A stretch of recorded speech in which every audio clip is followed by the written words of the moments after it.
नमस्कार मित्रांनो, मी मारुती काळजाते या माझ्या यूट्यूब चॅनलमध्ये आपल्या सर्वांचं स्वागत करतो. आज आपण सकाळीच खेड्यात आहोत. तर खेड्यातली सकाळ आपण आज या व्हिडिओच्या माध्यमातून पाहण्याचा प्रयत्न करू. खेड्यातली सकाळ बघा मित्रांनो, खेड्यातली ही सकाळ अशी शांत प्रसन्न दिसते. तरी पण काही लोक कामाची तजवीज लावायचं काम सकाळीच करीत असतात. सूर्य चांगला उगून वर आलाय. जसा सूर्य उगून वर आलाय तसंच समोर आपल्याला दिसतंय इकडं चंदूमामा पण अजून आभाळात दिसतोय. कारण काल शुक्रवार चतुर्थी होती, आज शनिवार आणि सकाळचे 7:30 वाजले तरी इकडं सूर्य उगवलेला दिसतो. आणि त्याच्यामुळं इथलं जे वातावरण आहे ते आभाळात कसं अगदी केसरी रंगाची लाली आभाळाला उमटली, त्याच्यामुळं वातावरण सकाळचं फ्रेश दिसतंय.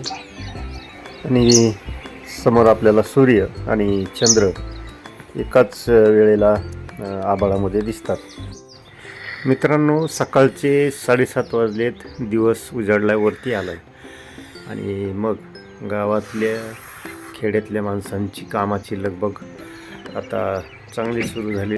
बघा, सकाळचे 7:30 वाजता सुद्धा चंदूमामा अजून पण आपल्याला आभाळात दिसतात. त्यांची बी झोप झाली नाही काय रात्रीची, चतुर्थीमुळे जागे असले तर. रेडकू वळवळ करते, त्याला वाटत असं आता कधी खायला टाकतात मला. बाजूला खायला त्याला आणलेलं आहे पण कोणी टाकलं नाही त्याला अजून.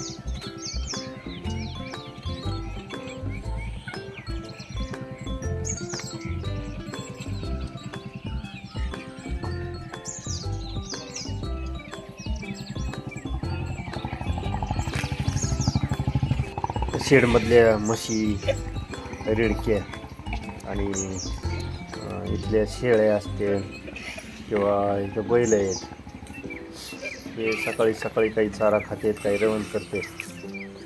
आणि अशी करडंसुद्धा, शेळ्यासुद्धा काहीतरी खाताना दिसतात आपल्याला. मग अशा सकाळी आपल्याला ही पाखरं, कोंबड्या हे किंवा आपण बघतोय समोरच्या हे बैल असतील, जनावरं असतील, म्हशी असतात, त्यांचा आवाज आपल्याला सकाळी मग कानावर पडत असतात.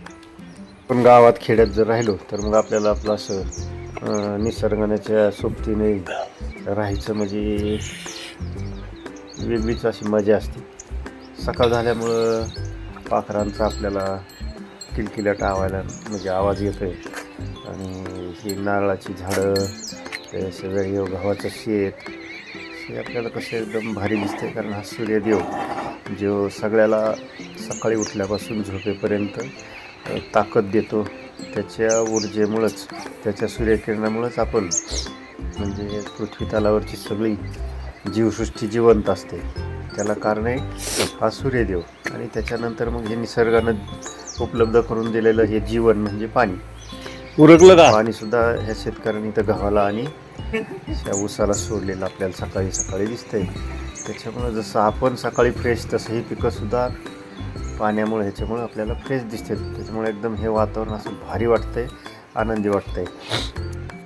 आता शनिवार, आज आपला हाफ डे. मग पोरं सकाळी आता उरकून आंघोळ करून शाळेला जायची तयारी करतायत. पोरी बाळी पटांगण झाडून घेऊन परत पुढच्या कामाला लागलेत. मी इथं एका वस्तीवर आहे खेड्यातल्या, समोर त्यांचं दिसतं ते गाव आहे पाहण्याचं.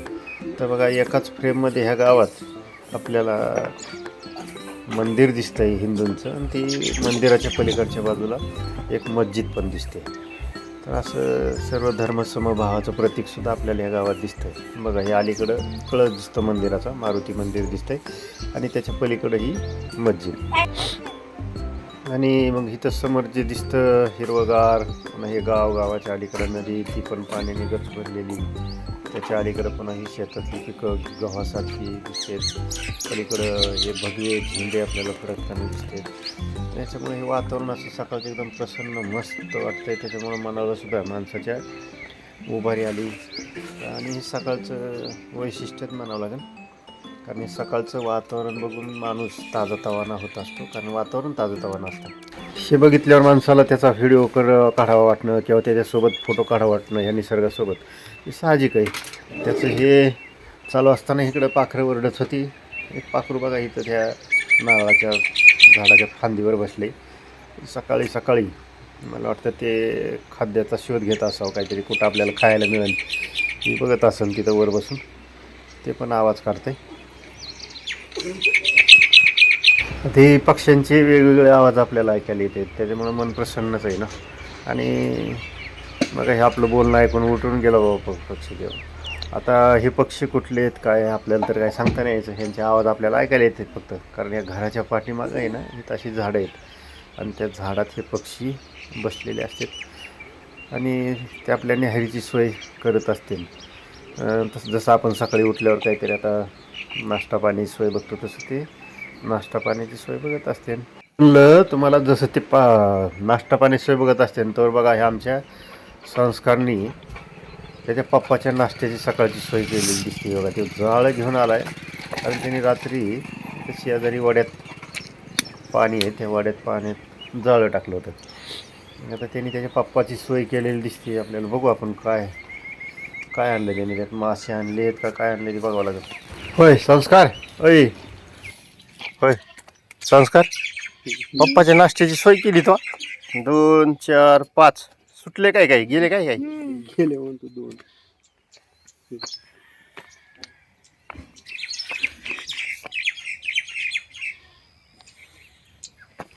तुमच्यासाठी टाकले होते आणि रात्री पुन्हा शनिवार म्हणून तुम्ही आम्ही नाही बाबा शनिवारचं खात, तुझंच पप्पाचं बघा. त्यांनी ते शेणवरचं नाही चालेल. बघा आता. नाही तर न्यायच्याकडं हा सोलून देते बा. होय नेते का काढा ना. 2 लय पळून गेले एकच पकडला पळत नाही, एवढंच होतं. 4च होतं. 4 आणि 5 बैलांचं आता रवंत करायचं काम चालू आहे. तर रवंत बिवंत झाली थोड्या वेळाने ह्यांना आता जे काम असून शेतात तिकडं आता नेणार मालकाचं जेवण बिवण होस तर आता वेळ म्हणायचं, नाही तर निघालेच परत. तुम्ही शेतात राहता, खेड्यात राहता की शहरात राहता कुठं ते बी सांगा. तुमच्याकडे अशी बैल आहेत का ते बी सांगा. आणि तुम्हाला जर असे व्हिडिओ बघायला आवडत असले, अजून काही वेगवेगळे माहितीचे व्हिडिओ पाहायचे असले तर माझ्या मग मारुती काळजाते ह्या यूट्यूब चॅनलला सबस्क्राईब करा. नमस्कार, धन्यवाद, शुभ सकाळ.